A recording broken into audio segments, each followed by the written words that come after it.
મિત્રો, હું રોજ રાત્રે સૂતા પહેલા ને સવારે ઉઠીને ભગવાનને એક જ પ્રાર્થના કરું છું કે મને દાક્તરોથી દૂર રાખજે અને દાક્તરોને મારાથી દૂર રાખજે. અરે સાહેબ, કેવા કેવા કિસ્સા સાંભળવા મળે.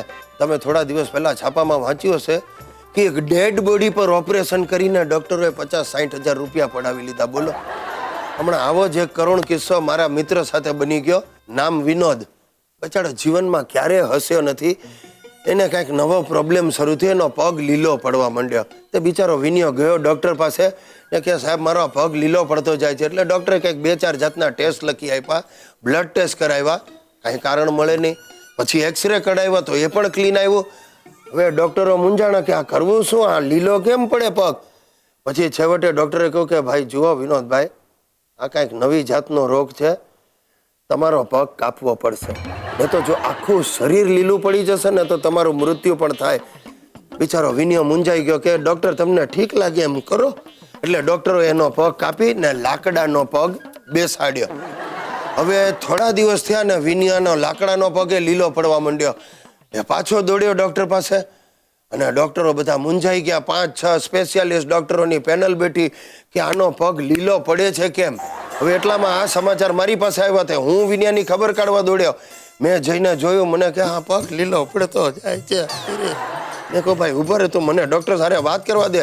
એટલે હું ગયો સીધો ડૉક્ટરની ચેમ્બરમાં.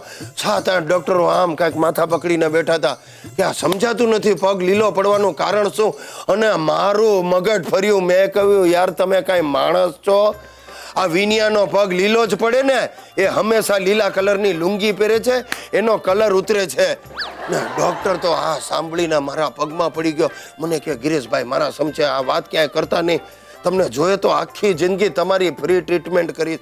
મેં કહ્યું ભાઈ તું દૂર જ રહેજે, તારા જેવા ડૉક્ટર પાસે હું ટ્રીટમેન્ટ કરાવ. મિત્રો, આજે મારે તમને મગરમચ્છ વિશે વાત કરવી છે.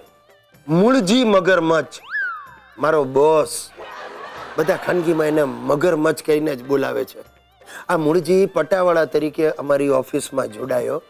ચાલુ નોકરીએ SSCની પરીક્ષા આપી, ચોરી કરીને પાસ થઈ ગયો અને ચમચાગીરી કરવામાં હોશિયાર એટલે તરત ક્લાર્ક પણ બની ગયો.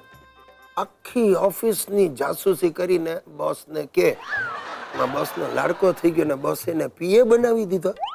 કેબિનમાં બોલાવીને કહ્યું, મૂળજી હું તારી સેવાઓની કદર કરવા માંગુ છું, હું તને પ્રમોશન આપું છું. મૂળજી રાજી થઈ ગયો કે પગાર વધારો મળશે. મારો બોસ એ અમદાવાદી, એણે કહ્યું મૂળજી કાલથી આખો સ્ટાફ તને મૂળજી ભાઈ કહીને બોલાવશે. જે હોય તે પણ આ મૂળજી બોસ બની ગયો મારો.